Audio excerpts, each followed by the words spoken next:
Chapter 4. Cleaning the Temple. Starr woke up Saturday morning to the sound of gospel music.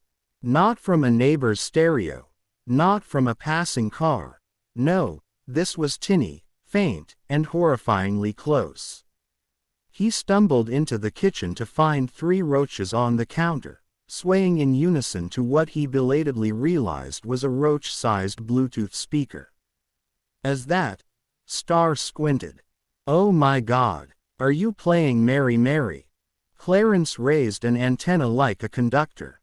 "Yes, indeed. Take the shackles off my feet so I can dance.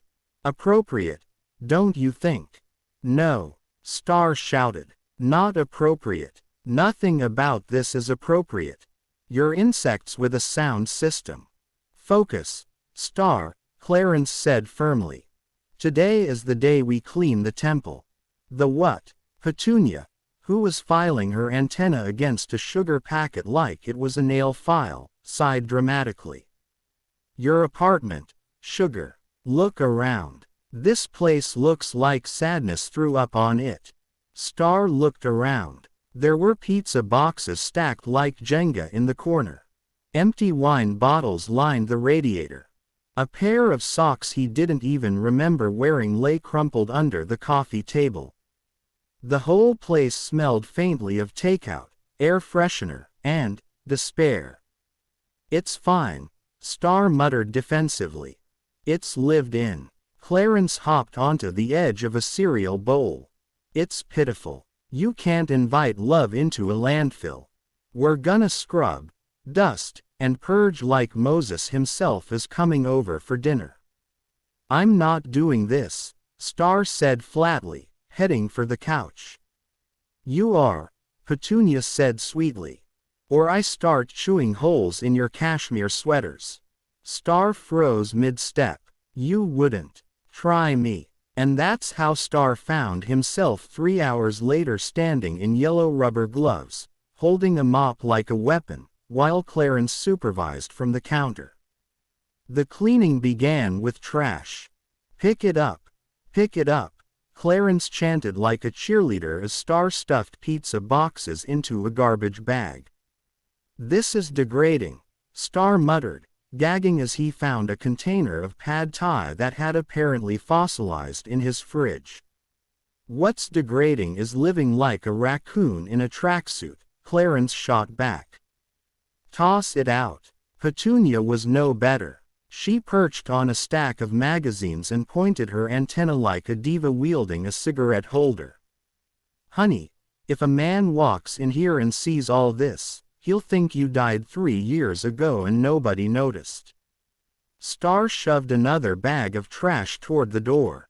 "And if a man walks in here and sees I live with a chorus of roaches, then he's not the one," Petunia said simply. Next came laundry. Starr lugged a mountain of clothes from his bedroom, grumbling the whole way. Socks with holes, shirts with stains, jeans he swore he was going to fit into again one day.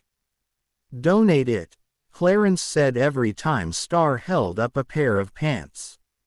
"But these still fit," Starr argued. "Sure, if you wanna look like you borrowed them from a middle schooler," Clarence replied. Rude. True. By the time the laundry was sorted, Starr was sweating, his apartment smelled faintly of bleach, and the roaches looked insufferably smug. Then came the symbolic part. Dusting. "You know," Clarence said as Starr swiped at the shelves with a rag, "this ain't just about crumbs. It's about clearing space for something new. You got all these old books, old photos, old memories," Starr interrupted, clutching a frame he hadn't touched in years. It was him and Marcus, one of the big loves of his life. They were laughing in the picture, arms wrapped around each other like nothing could ever break them. Starr hadn't been able to look at it since the breakup. His throat tightened. "I can't throw this away." "Nobody's asking you to," Clarence said gently. "But you can't let it keep you stuck. Dust it off, put it back, and remember you're still here." For once, Starr didn't argue. He wiped the frame clean, set it back on the shelf, and stood staring at it for a long time. By evening, the apartment looked different. The air felt clearer. The floor was visible. The kitchen counters sparkled. Starr collapsed onto the couch, exhausted but strangely lighter, like he'd set down something heavy he didn't know he'd been carrying. Petunia scuttled onto the coffee table, smug. Told you. Sugar. You clean the temple, you clear the soul. Starr rolled his eyes. Don't get all poetic on me. Clarence patted his shoulder with one delicate leg. You did good today. Step 1 complete. Starr let out a tired laugh. What's step 2? Exercising my exes. Clarence grinned. Close. Step 2. Stepping into the light. Starr groaned and buried his face in a pillow. I'm going to regret this, aren't I? Probably, Petunia said. But regret's better than mold. And for the first time in years, Starr laughed so hard he couldn't stop.